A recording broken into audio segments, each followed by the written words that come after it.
Assalamualaikum warahmatullahi wabarakatuh. Kami dari kelompok PKHC 4 akan mempresentasikan hasil diskusi kami mengenai gangguan abiotik antroposentrik mengenai hutan musim di Kabupaten Blora, Provinsi Jawa Tengah. Sebelumnya, perkenalkan nama saya Muhammad Rafi Hakim dengan NIM 235148 KT 10229. Perkenalkan, nama saya Nabila Safa Hamida dengan NIM 23522497 KT 10433.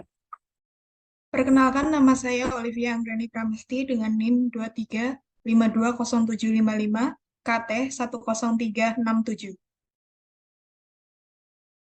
Perkenalkan, nama saya Wanda Ilyas Rizky dengan NIM 235223158 KT 10455. Perkenalkan, nama saya Wulan Ramadhani dengan NIM 235141158 KT 10211.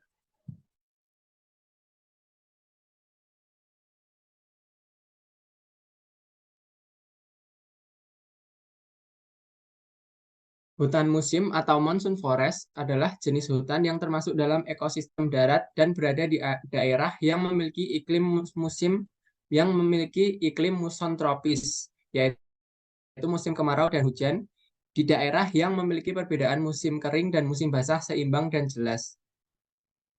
Iklim muson tropis tersebut terdapat di wilayah yang memiliki iklim hangat sepanjang tahun dan mengalami musim kemarau selama beberapa bulan, sehingga memaksa tumbuhan untuk menggugurkan dedaunan dan turut serta mempengaruhi populasi makhluk hidup di dalamnya.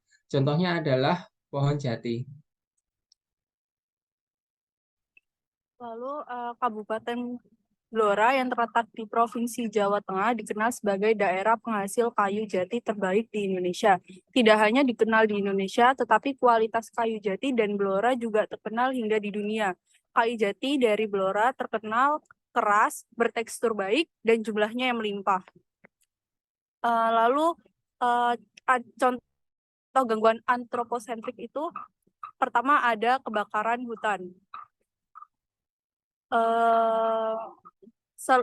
Contohnya seluas 38,175 hektar lahan hutan terbakar pada musim kemarau di Blora.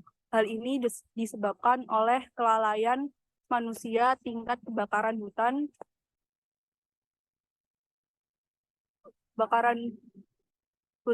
dan lahan karhutla di Kabupaten Blora menempati peringkat kedua se-Jawa Tengah. Dampaknya hutan tersebut menjadi rusak dan gundul. Penanggulangan langkah yang bisa dilakukan adalah dengan pemadaman cepat dan efektif, pencegahan dan pengawasan rutin secara intensif. Kemudian illegal logging, pembalakan liar, menyebabkan bencana seperti banjir dan dapat merusak fasilitas umum seperti jembatan dan jalan. Debit air di beberapa sumber mata air dan ranu yang menjadi tumpuan kebutuhan air warga juga dapat menurun.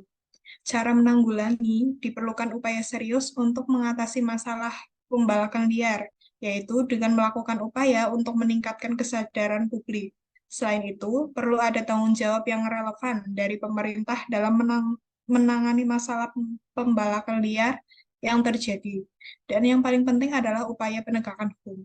Sehingga para pelaku mendapatkan sebuah efek dari tindakan yang telah mereka ambil dalam melaksanakan illegal logging. Ada beberapa pihak yang selalu hadir dan langsung, yaitu pemilik modal, pejabat pemerintah yang tidak bermoral, dan masyarakat, baik masyarakat lokal maupun imigran. Gangguan abiotik, busuk batang karena kadar air tinggi. Busuk batang yang dimaksud batang berwarna kuning kecoklatan dan lembek merupakan penyakit yang paling sering muncul apalagi pada musim hujan dan kelembapan yang tinggi. Gejala serangan adalah busuk jaringan batang dan berlendir. Frost track karena suhu kerusakan pada batang jati berupa pecah atau sekan pada jaringan batang secara radial terjadi secara alami yang dikenal dengan frost track yang disebabkan oleh turunnya temperatur udara secara mendadak sehingga bagian luar batang mengkerut akibat cuaca yang tidak menentu sehingga ada perbedaan suhu antara bagian dalam batang yang masih hangat dengan bagian luar batang yang dingin, yang menyebabkan pecahnya jaringan kulit batang. Defisiensi unsur hara. Defisiensi unsur hara merupakan penyebab utama terhambatnya pertumbuhan tanaman jati. Defisiensi unsur hara seringkali terjadi karena kurangnya bahan kimia di tanah yang buruk. Gejala, tanaman kerdil, mengecil, dan pendek. Penanggulangan. Penyemprotan daun atau menambahkan bahan kimia yang kurang serimpang adalah pilihan yang umum. Jika penyerapan unsur hara yang diperlukan tidak mungkin dilakukan karena kondisi lapangan tertentu, masalah tersebut harus didiagnosis melalui pengujian tanah dan ditangani dengan tepat.